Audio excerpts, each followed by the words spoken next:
Hello student, good luck classes में आपका स्वागत है। जैसा कि मैंने आपको बताया था कल, संख्याएं जिसमें प्राकृत संख्या, पूर्ण संख्या, पूर्णांक, सम संख्या, अभाज्य संख्या, विषम संख्या आदि के बारे में जानकारी दी थी। इसी टॉपिक को आगे लेके चलते हैं, जिसमें आती है अपनी परिमेय संख्याएं। परिमेय संख्याएं कौन सी होगी कि जिन संख्याओं को P/Q के रूप में लिखा जा सके वह परिमेय संख्याएं कहलाती है। P/Q का मतलब जिनको बटे के रूप में लिखा जा सके, जिसको बटे में लिख सके वो क्या कहलाती है? परिमेय संख्याएं कहलाती है।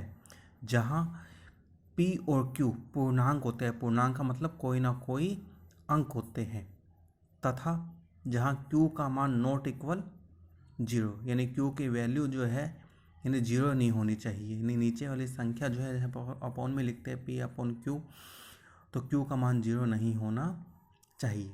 इसका एग्जाम्पल है जैसे 3 भी परिमेय संख्या है, क्योंकि इसको बट्टे के रूप में हम लिख सकते हैं। 3 है, 3 के नीचे क्या लगा सकते हैं हम? 1। 5/2 ये भी परिमेय संख्या है।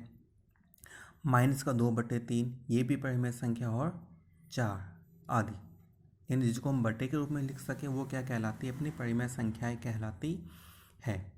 इसके बाद आती है अपनी अपरिमेय संख्या। परिमेय तो जिनको बटे के रूप में लिखा जा सके।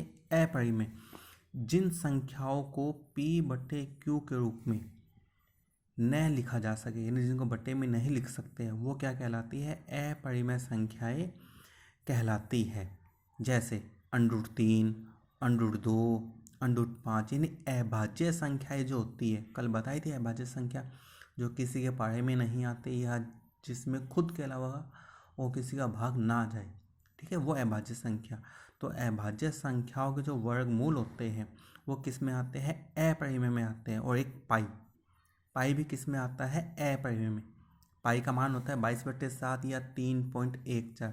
यदि 22/7 है तो वो परिमेय संख्या कहलाएगी, लेकिन यदि पाई लिखा हुआ है तो वो क्या कहलाएगी? अपरिमेय संख्या कहलाएगी। अब संख्याओं को मैंने ये बताया, इनसे कुछ महत्वपूर्ण प्रश्न बनते हैं। जैसे सबसे पहला प्रश्न बनता है अपना कि सबसे छोटी प्राकृत संख्या कौन सी होती है? तो सबसे छोटी प्राकृत संख्या कौन सी होगी? अपनी प्राकृत संख्या 1 से चालू होती है, 1 से लेकर अनंत तक। तो सबसे छोटी प्राकृत संख्या कौन सी हो जाएगी फिर अपने पास? 1।